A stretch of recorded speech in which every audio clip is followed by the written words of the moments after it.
Alright, ayan guys, good afternoon and good evening. So bago tayo mag-input dun sa ating tignan muna natin kung paano ko siya nakuha itong Infinix GT20 natin.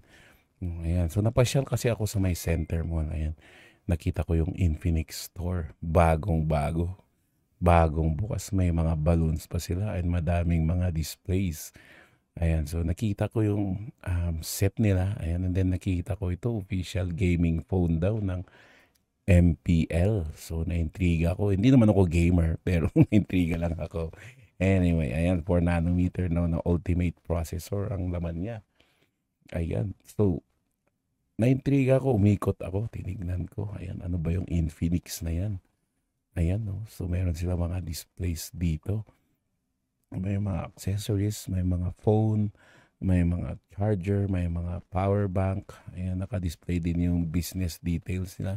Umabante pa ako doon, nakita ko tong si GTverse. Ayan, so may Hot 40i, GT Pro, zero something, Note 40, Hot 30. Ayan, and then bumalik ako dun sa may display. Tinignan ko to sing Smart 8 Pro.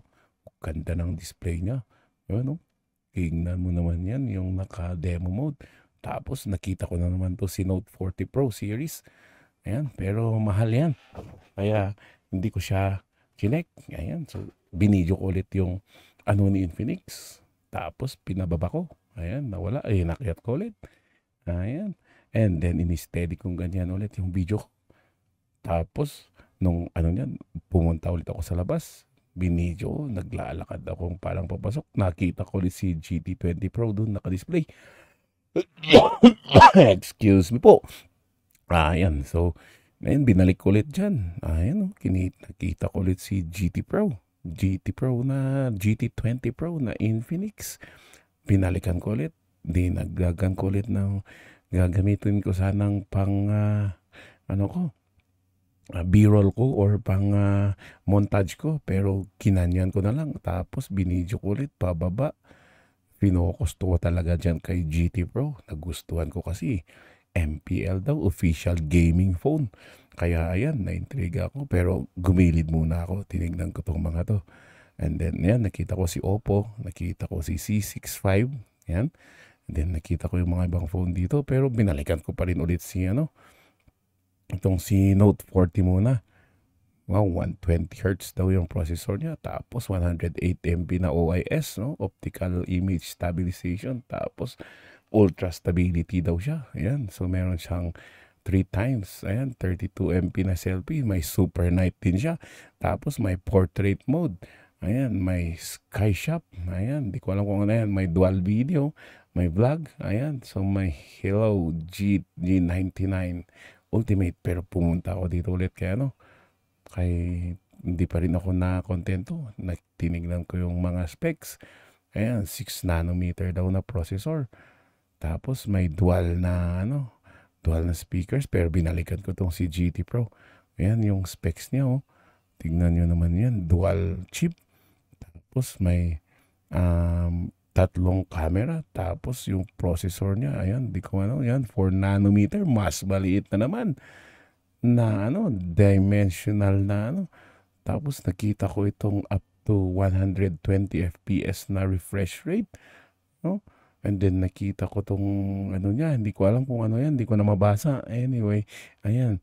So 100 FPS na refresh rate pa rin, no? Ayan. Anyway, ayan, ayaw ko yan eh. Sabi ko, ayaw ko to na na um anong tawag doon, na cellphone. Ang masyadong okay siya. Fast charger pa, hypercharge mode, meron. And then tignan mo, dami niyang specs, dami niyang patalastas. Hindi ko na nabasa lahat. But, ayan, bahala na kayong i-search yung mga niya. Mamaya sabihin natin kung paano yung niya. Paano yung performance na. Yan, galing. May pailaw-ilaw dyan sa likod na try ko na din yan. Tapos may group din siya. Ayan, um, may mga iba't ibang camera siya. Yun, ayun, ayan. O, diba? Galing. So, 14XO S, ayun, so major, tapos 3 years daw siya. Pero, ginawa nyo, anong ginawa ko, alam nyo, ito. Ayan, so box po yan. So ito po yung tatak niya, ayan, no? Meron siyang MPL, Professional League Mobile Legends. Okay, so ayan, so ito yung box niya. 256, 24 gig RAM. Ayan. So official gaming phone of MPL, sabi doon. Okay, so buksan natin muna.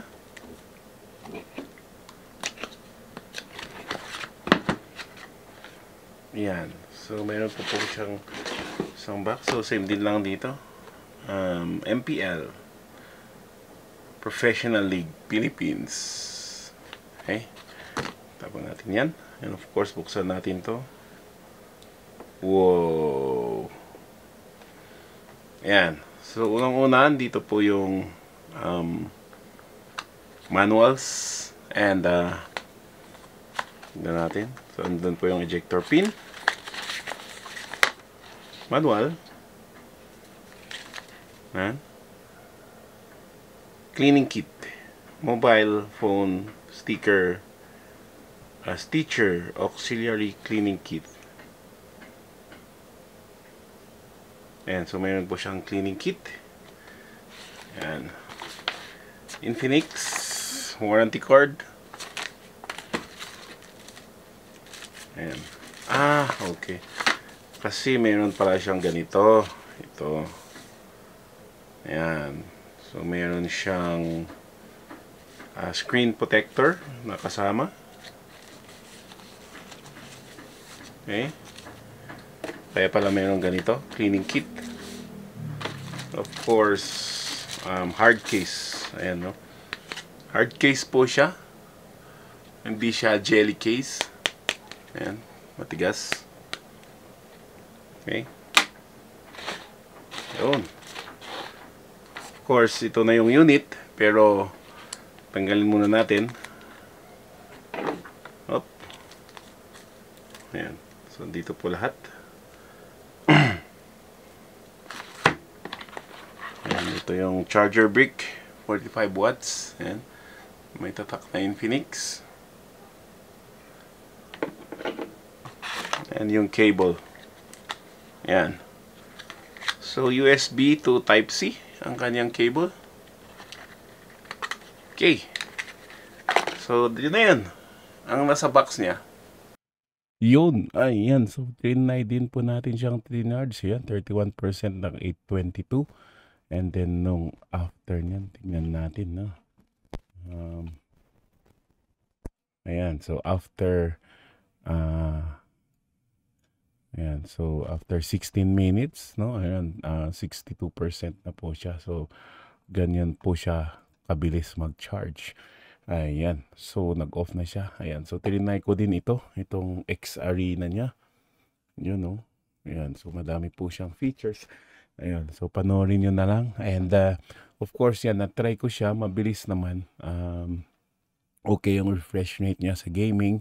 Walang after siguro 1 year na pwede ko nang sabihin na ginagamit ko. Wala pa po siyang wala pa akong nakitang lag niya. Camera as to usage, okay naman po siya. Tignan nyo naman yung mga post ko dyan sa Facebook kung di nyo na karamihan po ng post ko dyan sa Facebook is galing dito sa phone na to. Ayan. And sa gaming, ayan, tignan mo, marami siyang ino-offer. So, kung di mo pa siya na-install, i-offer niyang install mo. Or kung meron na, i-offer niyang start mo. Ayan, so ganyan po siya. And sa, sa music or sa sound quality, okay din siya. Malakas. O syempre, siya ay Dolby, yung niya, speaker niya, talaga siya. Nakailang drop test din po siya. And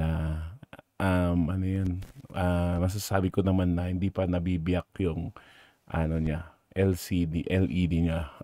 Palagi na lang yung screen protector ang pinapalitan ko, but damage sa wala pa din. And of course yan, kung titingnan nyo, may mga settings po yan, yung X-Arena niya. So dyan yung parang gaming box niya, dyan ka magsiset ng settings mo pag nag-gaming ka. pwede mong i-off yung mga messages or calls para pag may call ka, hindi niya po i-prioritize niyo po yung gaming pag naka-game ka po. So talagang cellphone siya ng gamer. Though yun nga sinabi ko kanina, hindi po ako gamer. Wala lang, kumuha lang akong cellphone. Hindi, kumuha akong cellphone na hindi kasi siya for gaming but for work. Extensive work. Ayan. For sa ano pa naman, di pa naman siya bumibigay. Though, ayun, nag-i-start na ngayon na yung battery niya is nagwa 1 day na lang compared noon na umabot ng 2 to 3 days. Hindi pala, 1.5 day na ngayon. Medyo nalolobat na siya. So, yun guys, ang ating so kung may mga questions pa po kayo, hindi pa po kasi ako ganong ng review nito. But kung may mga questions po kayo about dito sa GT20 Pro, pwede po kayong mag-comment, mag-comment dyan sa video dito sa video natin para masagot ko po kayo kung ano po yung gusto nyong tanungin about dito sa GT Pro na to. Ayan, so yun guys, thank you very much for watching and hope nabudol ko po kayong manood nitong video ito. So thank you very much and please don't forget to like and subscribe sa mga hindi pa po nakakapag-subscribe. And thank you very much guys. Ciao!